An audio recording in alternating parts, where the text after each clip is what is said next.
10, 9, 8, 7, 6, 5, 4, 3, 2, 1, 0.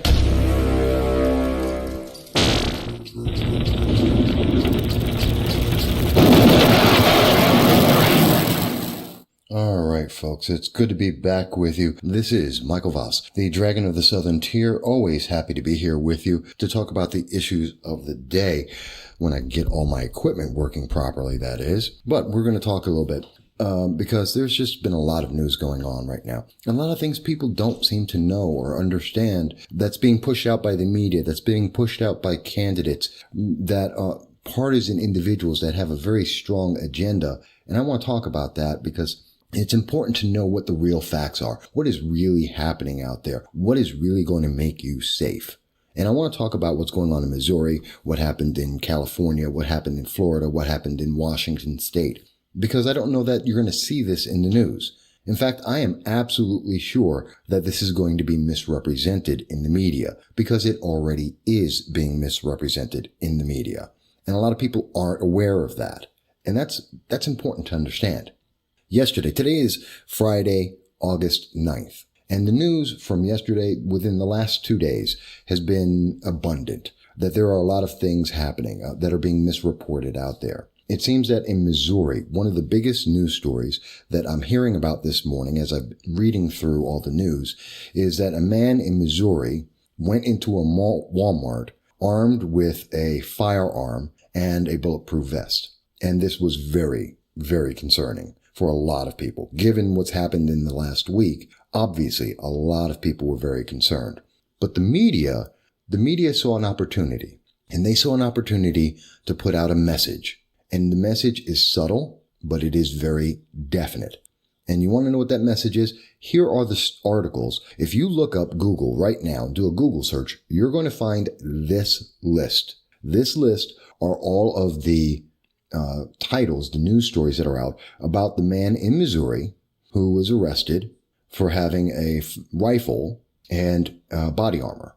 Now notice the stories from CNN. Armed man arrested at Missouri Walmart. The article from NBC News, which is one of the most referred to, from 4 hours ago. Man in body armor and armed with rifle sparks panic in Missouri Walmart. Then you see the news from the New York Times 11 hours ago. Man with rifle and body armor alarms shoppers in Missouri Walmart. I'm going to skip for a second. There is the article from CBS News. Springfield, Missouri, Walmart. Panic in Walmart as man walks around. And then there's ABC News, somewhat more restrained. Man detained after walking into Missouri Walmart armed with a rifle. Now that kind of gets close to it, but notice Fox News is the only one that says armed off-duty firefighter halts armed suspect in Walmart store.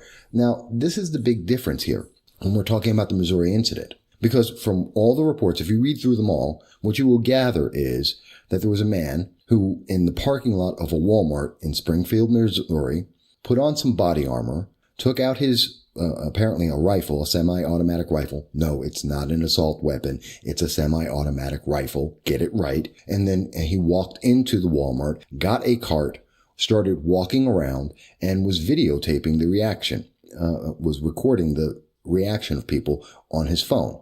Now, did he have negative intents? Not really clear.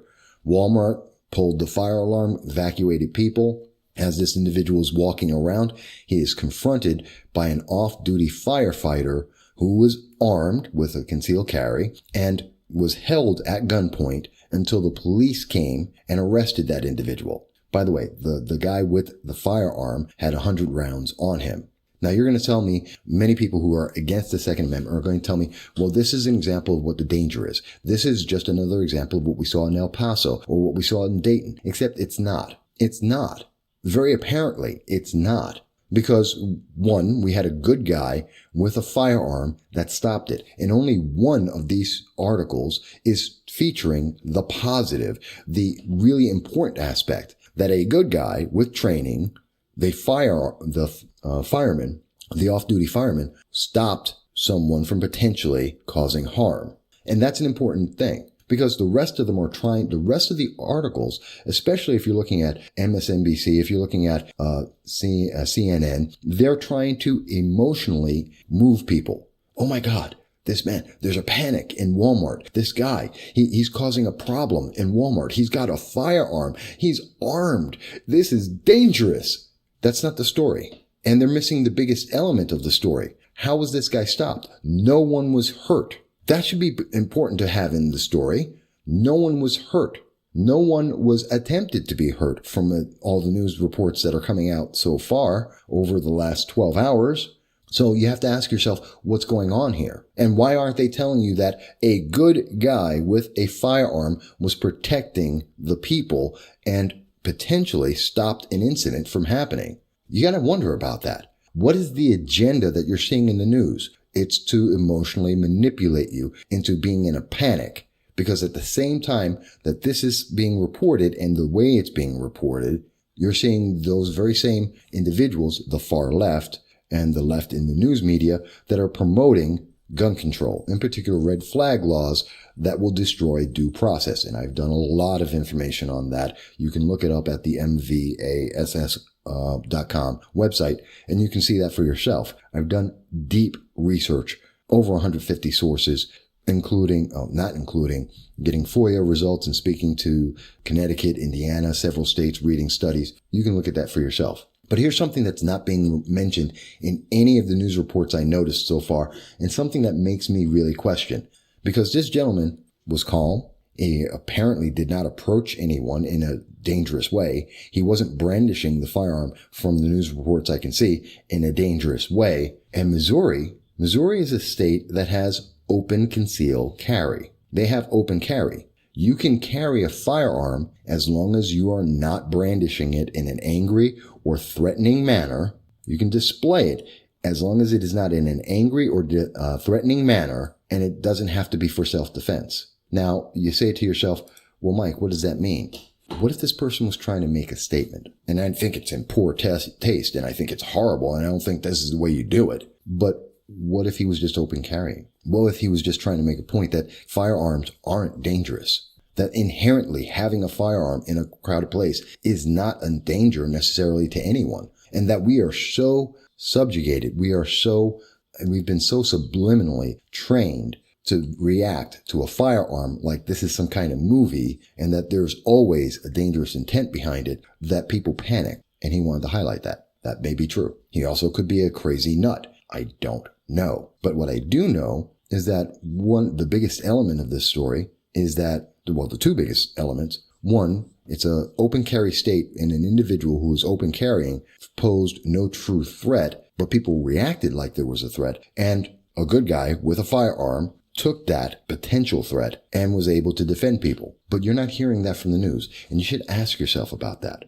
And you should ask yourself about what else is happening in the news that you're not hearing about. Because think about this. They're going to pass this, they're trying to, and probably will pass, a red flag legislation. And this legislation is going to take away your right, your due process. And you're going to have individuals who are out there who are trying to make it easier for that to pass. Like looking at, as reported by KIRO in Florida, an incident in Federal Way, Washington, where a man got in an argument with security in Walmart in Federal Way, and in that argument says, well, I'm carrying a BB gun. No one actually searches him. No one ever is, that firearm, which isn't a firearm, is never seen. But you're going to hear the news talk about, oh my God, there was in Washington a man with a gun threatened people. He was in an argument with the security in a Walmart. He was upset, claimed that he had a BB gun, never brandished the BB gun, and then left. The authorities, for their part, and this is from the same article, the authorities, for their part, in this article, note that they don't believe it's a credible threat because this was a beef of him and the security. Okay, I'm quoting this from the article in KIRO 7 News. And you can see it right here. It's saying it right here, that they don't believe this is a credible threat. Okay, and that was reported yesterday, August 8th. But did you hear about it? Because you have to wonder, why was the guy threatening that he had a BB gun at the same time that we had the red flag legislation being argued about by the presidential nominees, the Democratic presidential nominees. At the same time, we see the news and the media and even President Trump, which I disagree with, all saying that we need red flag legislation. It's hyping the situation. We're getting more hype. We're getting more anger against Walmart. We're getting more anger against people who own firearms. The mere mention of the word firearms suddenly gets big time headlines and drives people into a panic. But you know what didn't drive people into a panic?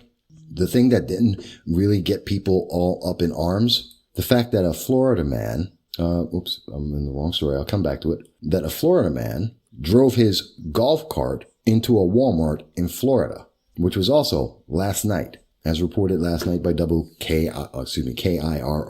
7 News. The guy had a standoff with police, was blocking off a liquor store, and then decided to drive into the Walmart and injured people in a golf cart. Are we going to ban those golf carts? Are we going to suddenly have what kind of legislation? Do we need to have golf cart red flags? The guy was obviously posing a threat, and he'd used a golf cart. Guess what? All your gun control, all your legislation about that isn't going to stop him. How about this? And I'm telling you, this is something that is worth considering and wondering about. Also in Florida, in Immokalee, Florida, also reported by KIRO 7 News. A Florida man asked a Walmart employee for a gun that would kill 200 people. You know what's interesting? The guy, allegedly, is Philip Attlee II, who spoke to WPBF-TV and admitted that he was the guy who said it. And the reason why he said it is that he said, and I'm quoting him, it was to give them a wake-up call and think about their role in gun violence toxic climate that we have. Okay, so think about it. We're seeing incidents across the nation, in particular in Walmarts, where individuals are trying to make statements. And this is dangerous potentially, where people are making statements either for or against guns, for and against the Second Amendment. And this should be of major interest to you because these incidents, as opposed to the guy with the golf cart, are serious. We had a guy in Missouri walking around with the firearm. If he is making a statement about open carry, he could have got killed, especially in this environment. Instead, a good guy with a gun detained him, and then police arrested him after the fact once he was detained because he was being held at gunpoint the fireman was protecting the public. So we have to look at this and wonder what's going on. When we have another guy in Washington who's inciting an incident and inviting some kind of repercussion by saying, hey, I've got a BB gun, inciting the Walmart security, trying to draw attention. And we see another individual who is going into a Walmart for no other reason than to cause a panic amongst the people by saying, hey, where's 200 guns? I need a gun that can kill 200 people. Because he's angry, because his feelings are hurt. He doesn't feel that Walmart is reacting the way he wants them to, because he doesn't feel that people are aware enough about firearms and firearm safety or gun control laws, because he doesn't like it. Philip Attlee II decided to cause a panic and to incite fear in people. Notice the common theme, fear in the public. And certain stories get more coverage by the news media than others. But you know what isn't getting any kind of coverage besides the fact that not fear and action, like the golf cart, the man driving a golf cart into Walmart, that didn't get as much attention. That is an actual physical threat to people. But I don't hear anyone saying we have to ban golf carts. But here's the bigger thing. What you didn't hear about in the last couple of days, this is being reported by Eyewitness News ABC 7 out of Orange County.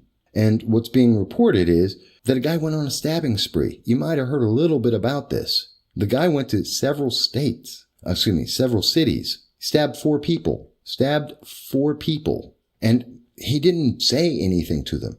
This member of gangs who is being held on $1 million bail, and I'm not mentioning his name because he doesn't deserve it, was videotaped, just walking into businesses and attacking women, attacking individuals for no reason, without a word. And you know what's really interesting about that? This guy, a convicted felon who was supposed to have 16 months in jail, this guy who was convicted because on 14 convictions for drug possession, possession of a firearm and assault weapon, which is literally a rifle, and ammunition, which was in his possession as a felon. These are all crimes. He earned time off, not because he was a good prisoner, not because he left his gang, but because California decided to release felons early, even violent felons.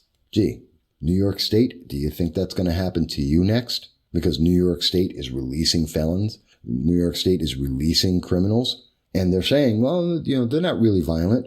Okay, if you say so. And then what happens when one of those individuals you're releasing and releasing early for a crime that they were convicted of goes out and does what this guy in California did and stabs people because he's a gang member, because he's crazy, because he is a vile criminal that should be despised. But we don't hear about that in the news in the same way, in the same magnitude that we're hearing about all these people with firearms, because no one's really worried about guns per se. Knives per se.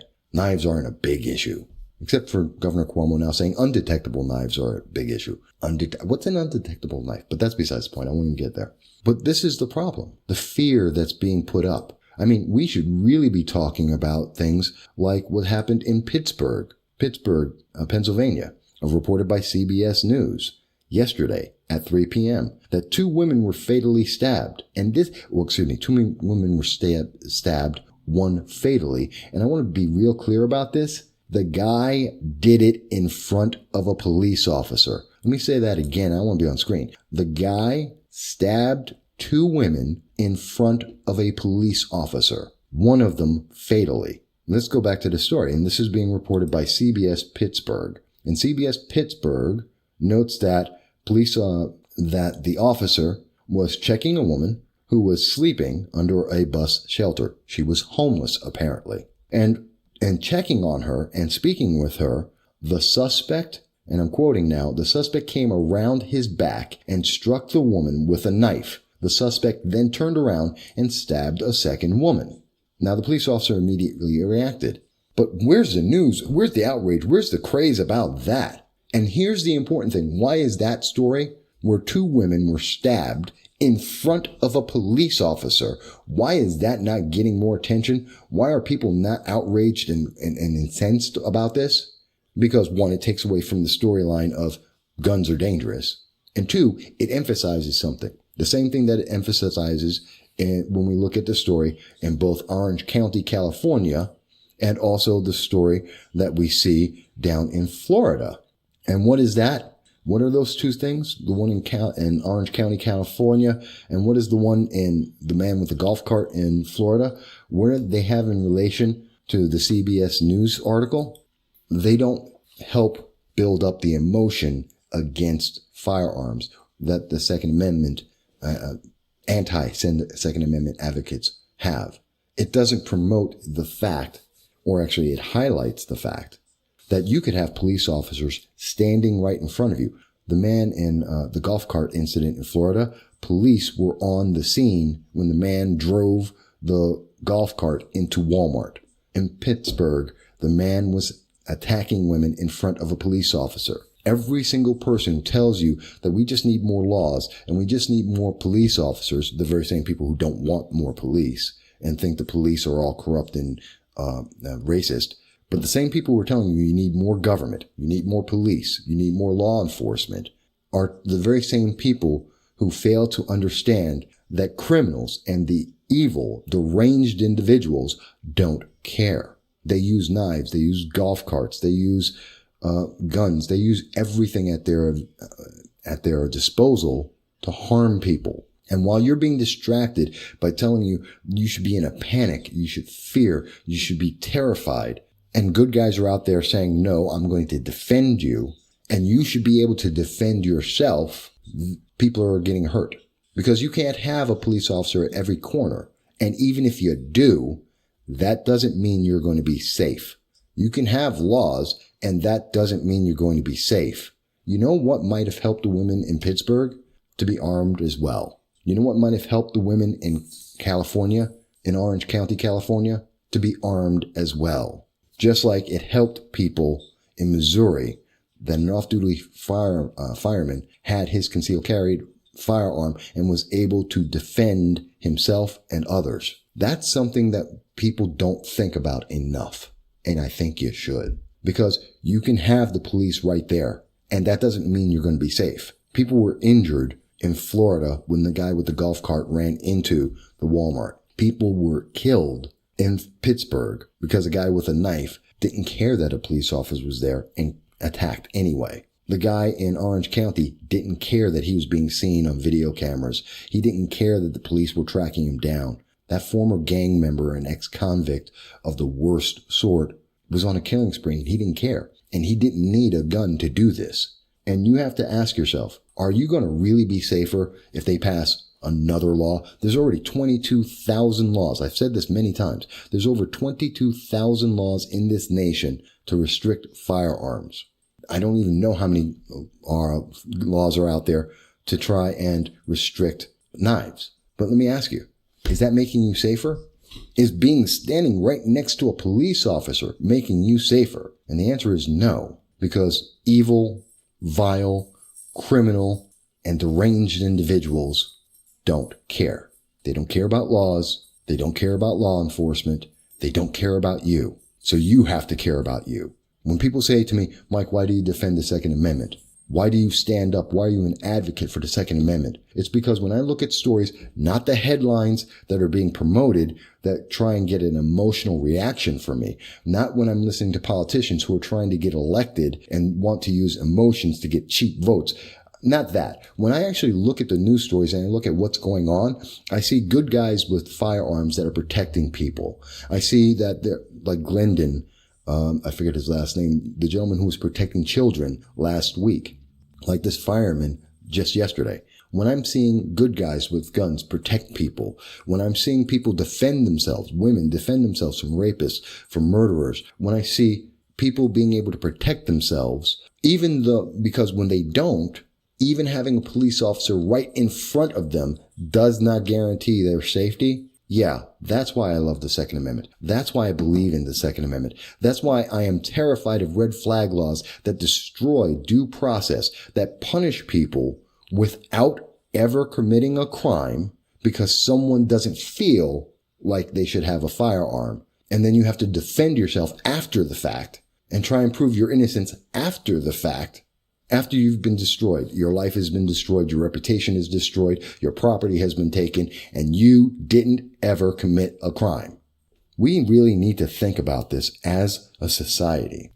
Should we be addressing gun control, the evil, vile people and the crazed and deranged people that get access to firearms and use them poorly? Yes, absolutely.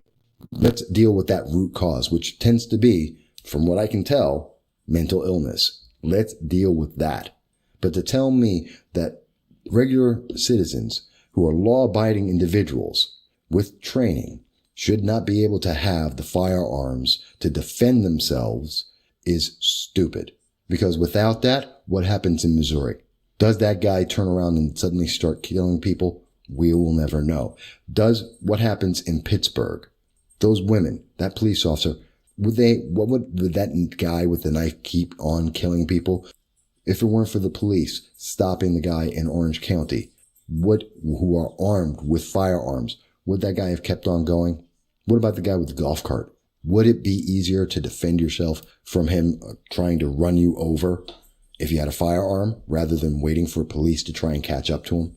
I don't know. Maybe it's me.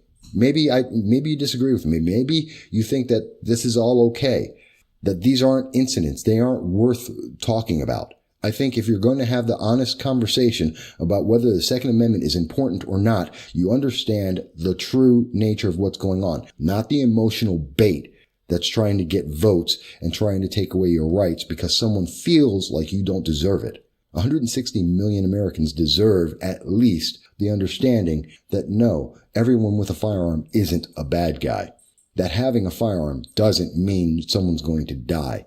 And that there are a lot of situations, like people with golf carts, with cars, with box cutters, with knives that are very dangerous people out there, and we need to be able to defend ourselves from them because they don't care what the law says, and they don't care whether law enforcement is right in front of you. They have evil intentions, and they are going to commit them, and we need to be able to protect ourselves.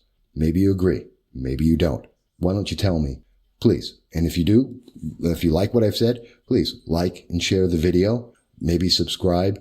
Make comments on YouTube, on Facebook, on Twitter. Let me know what your thoughts are. And if I've missed something, tell me.